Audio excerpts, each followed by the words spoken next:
Welcome to the Empowering Industry Podcast, a production from Empowering Pumps and Equipment as the voice of the pump and related equipment industries.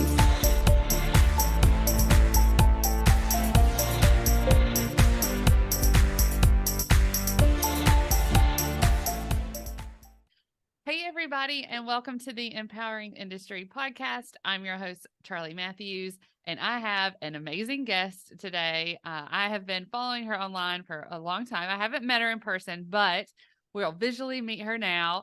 Jess, go ahead and introduce yourself to the group. Awesome. Hi, everybody. And thank you, Charli, for having me on. Sam, I've been following you forever, and I'm super excited to get to chat with you.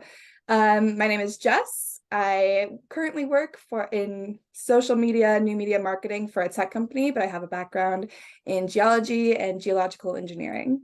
Yes. And I want to ask you about that because my daughter, she's going to be 13 in a couple of weeks, and she just loves like rocks and nature. And what can she do with that other than, I'm walking around my house finding rocks everywhere. So I want to hear a little bit more about your journey and how you got into that. And then we'll dive into your social advocacy work that you're doing too. Oh, awesome. Yeah, so it kind of just happened. When I was, I think 15 or 16, we used to have like these career fair and college fairs. And I remember going to one, and this college had this big projector screen, and they were playing a movie of an open pit blast. And I don't know if your audience has seen open pit blasting or underground blasting, but it's a hook, So I decided, man, I'm gonna be a geologist. Like, I love rocks. My dad owns a construction company, so I kind of grew up around that kind of thing. And I was like, well, if I'm going to be a geologist, my dad convinced me that maybe geological engineering would be a good option, kind of diversify myself a little bit. So I went to Montana Tech in Butte and got my degree in geological engineering. And I discovered mining during that time. The first year that you're in your geological engineering program there, they run you through the 4 different options, they call them, which are like the specialties. So there's like geotech, petroleum, hydro, and mining. And the first time I went into mine, I was terrified. It was like, oh my gosh. But once we got underground at the mine there on campus, it was like a whole new world. I mean, I've never seen rocks like that. The way your light lights them up. I was hooked. It gets in your blood. All the mining history in Butte is like crazy. So I started in mining doing that. And then after school, I got a job as a civil engineer for about 6 months before the mining industry called me back, and I worked in an underground mine for 5 years as an ore control geologist. And then I got a little bit burnt. Time out. Sorry. Okay. Yeah. I'm sorry. Ramble. So I know a little bit. No, I just want to, I'm so interested. I really am because it is scary, right? It's an intimidating type of field. Just if you've never been there. And so to hear, yeah, you were scared, but you're still in that field is, I think so many women definitely need to hear that. But just in general, like, what does that job look like? Like you're in the mine, which, tight spaces, or are you like, what are you doing in there? Yeah, so it really depends. So the mine I was working at was an underground narrow vein mine. So tight is pretty relative. I mean, we have like the big trucks and stuff, but they're much smaller than like the surface mines. The minimum width for the mine that we were mining was like 8 feet. So there's room to move around, But yeah, so as an ore control geologist, it was my job to go down every day and work with the miners directly underground at what we call the rock face, and kind of point them in the direction that we want to go and follow the ore, because the ore doesn't just go in a straight line. It just kind of meanders where it wants to, based on faults and other geologic factors. So basically we were just the steering wheel, and we took samples and brought them up for assays and such. That's very cool. Okay. So after that, where did you go after that? So after that, I was feeling a lot of burnout. Working the shift work's really tough. And so I posted something about burnout on LinkedIn, and my current boss contacted me, and she's like, hey, like, you've been doing some work with social media. Is there any chance you want to come work for this tech company? And I was like, I have no background in social media. I have no idea what I'm doing, but sure, let's give it a shot. And so that's where I'm at now, and kind of starting my own little side hustle thing with that. Yeah, well, I think it's just a remarkable how courageous you are and like curious Thanks. and like saying yes to things that you're like, okay, we'll go try this out. We'll figure this out.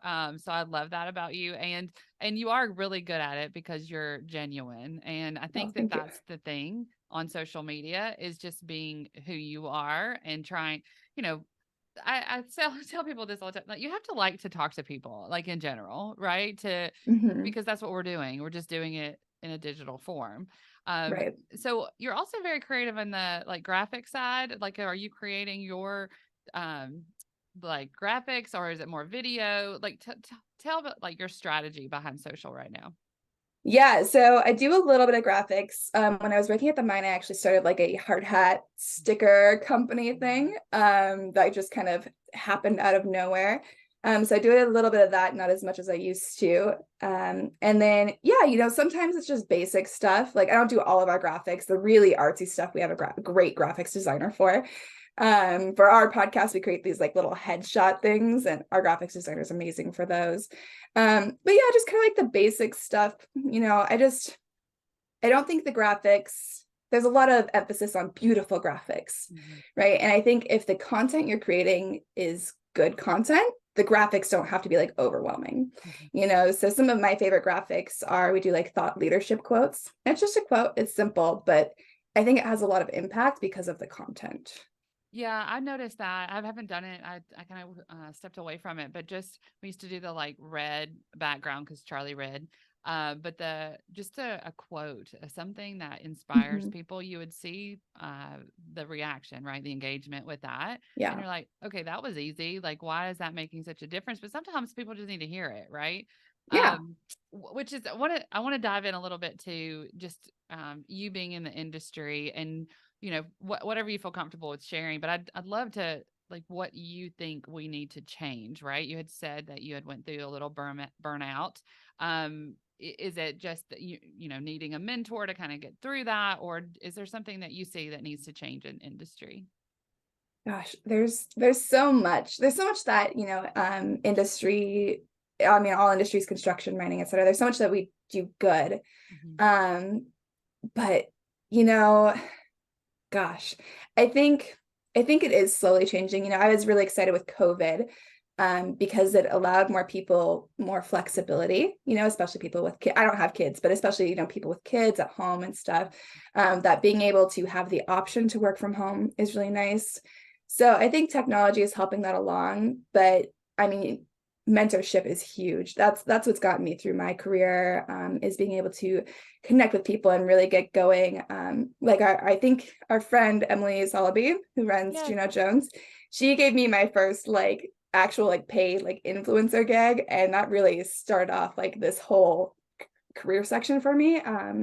And so finding people that inspire you in your life, is really important, and that can help you and kind of just get you through those little funks, I think is a huge step as the industry slowly changes. Yes, and Emily said yes to me too when I said, "You think we should do a fashion show?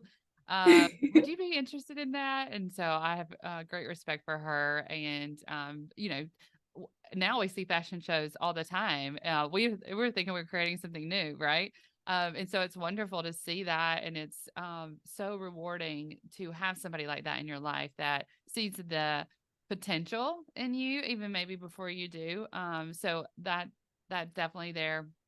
And so with empowering women in industry, we would love for you to be able to join us one day. I know you haven't been to one of our events, but No, not we've been yet. trying to pull, but you had you were having some really like like your schedule was really crazy back then. So it was a little more difficult. So if you can, fast forward and kind of look ahead in this social media element, are you staying in kind of this area of the kind of traditionally male populated fields, or are you open to kind of going outside of that?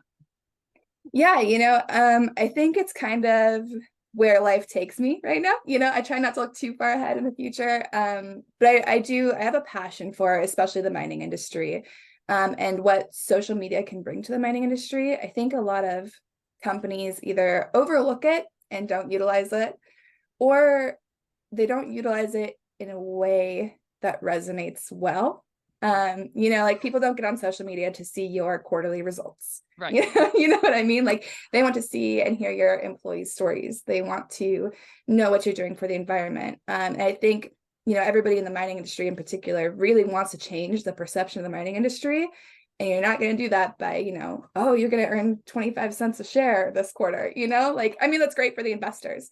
But the general people on social media, I think it has such a power to affect the mining industry and bring in new ideas, and not just mining, construction and industry in general. Well, yeah, because we need to be mining to do a lot of these renewable right. energies that are happening, and so much more that we don't talk about in our everyday lives that we already, use mining materials for. It's just bringing those things up so people know. And I love storytelling too. So I'm a big storyteller. I can obviously talk for like hours. So.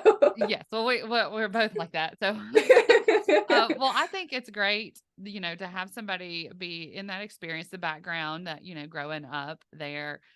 Did you have any others? I mean, you talked about your dad kind of pushing you along there, but did you have any others that you're like, this really made a difference in me choosing my career this way? All of my family, my dad was a big engineering guy, but all of my family has been so helpful throughout my whole career. That's been really good. I have a lot of friends who have encouraged me and helped educate me or like talk things out with them. So I have a pretty close circle. It's a small circle, but it's a close circle of family and friends. And then outside, we talked about Emily already. That was a huge push for me. And then my boss, Emily, actually, a lot of influential Emilys in my life. But she's a big inspiration for me. Emily King, and her taking a chance on me and like letting me do this has been great.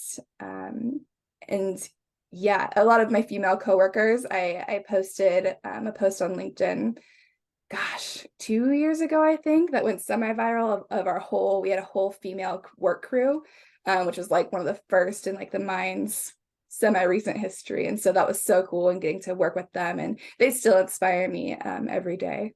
Yeah. And you do make a difference by sharing their story and being out there and being willing to do that, to take the picture, to tell the story, to write it, to post it. That does take time, right? And willingness to be seen. I mean, that's really it. There's hard stories out there, but there's great stories, and both are necessary in order to grow.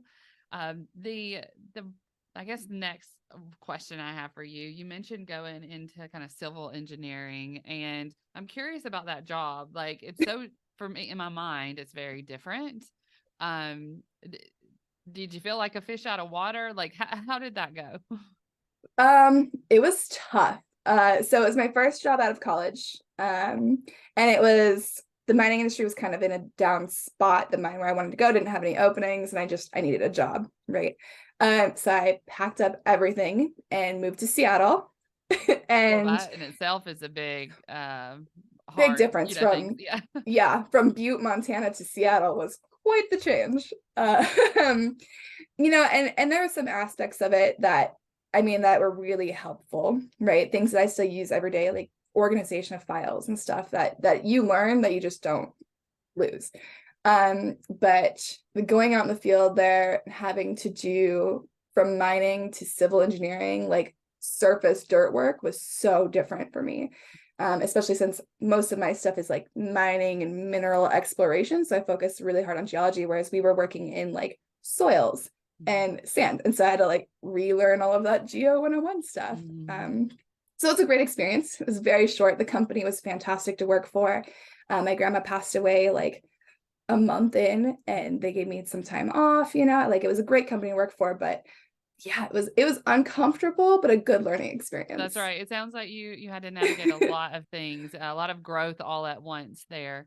And losing a family member, that's an emotional stress that, you just don't even know how it's going to affect you. So, so I'm sorry to hear that, but I am glad as well that you stayed with it as far as engineering and in the industry. And even if, you're moving into kind of this media social space, and a lot of the times we can feel like, oh, well, we're kind of an outsider looking in. Well, I know I do sometimes on that, like Yeah. manufacturing, engineering. I don't have either one of these backgrounds, but I know that I can add value and advocate for these groups of people, and I do that. Just knowing that you have that background, you can always, fall back on that. You can always use that knowledge in your posts and where you go in the future, right? So there's so much there for you. And like I said, I have been following you, it feels like forever, and it sounds, it's just a Right. short journey, right? But it feels like, because of the impact that you have already made, that, there's just so much more that's going to happen. Thank you. If you had, like, one of these things, like, you could tell. So for example, I mentioned my Carly, she loves, all the nature aspect. And I don't traditionally think that, she falls into the, math and science, because, that traditional show, she's an engineer, because she, I have to kind of pull her along in school some, or push her. She's more creative, and I love that creative means problem solving. And that is something we absolutely need, which I think also is engineer. So this very creative, outspoken, girl who loves nature and loves the idea of engineering, right? What advice would you give her, when you're looking at jobs in this space? What would you tell her? Oh man. Especially being more on the creative side rather than the math and science side, right? You always see the images of the left brain, right brain, and it's like you can't work together. But I think creativity brings so much to engineering, like you said, with the problem solving. And the math and science will come. It takes a lot of studying. I mean, I failed several classes it took 5 years to do college. Yeah, But well, don't feel bad. I failed accounting, and I say that all the ooh, time. He was a terrible teacher. He, like, worked out the answers wrong, so you would pick that one. But he was also a good teacher, because there's no way I needed to be doing accounting. Okay, yeah. the details in me, and the, like, repetitive work in me doesn't work for this creative brain. So like you were saying, looking at that, navigating, like, she is going to be more messy, I'll just say. Yeah. So what does that look like if she wanted to be an engineer, right? Or if she wanted to work in, It's hard environmental? work. Yeah. Yeah, it is hard work. I mean, and you have to have that drive and understand that when you're in a group of engineers, you're gonna look a little bit different, but it's also going to mean that you're going to approach things differently and problem solve differently than they would, which I think brings such a great aspect into engineering.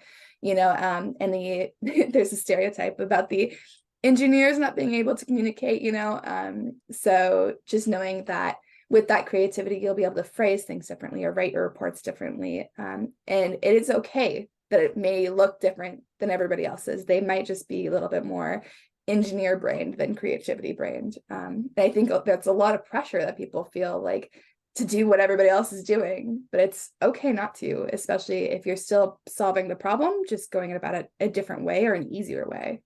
Yeah, I love that advice, because we have to use our whole self, all of that, our whole personality, our entire brain, when we come to work, and we have to come to work and let people know kind of what we want as a career path, and what options, what things excite us, what doesn't, so that we can adjust. And I think being willing to share the stories of engineering is so important, because we need to tell those stories in order to get Yeah. people excited about the work we're doing, and just really, showcase all of the options for our younger generation, to know Absolutely. what's out there.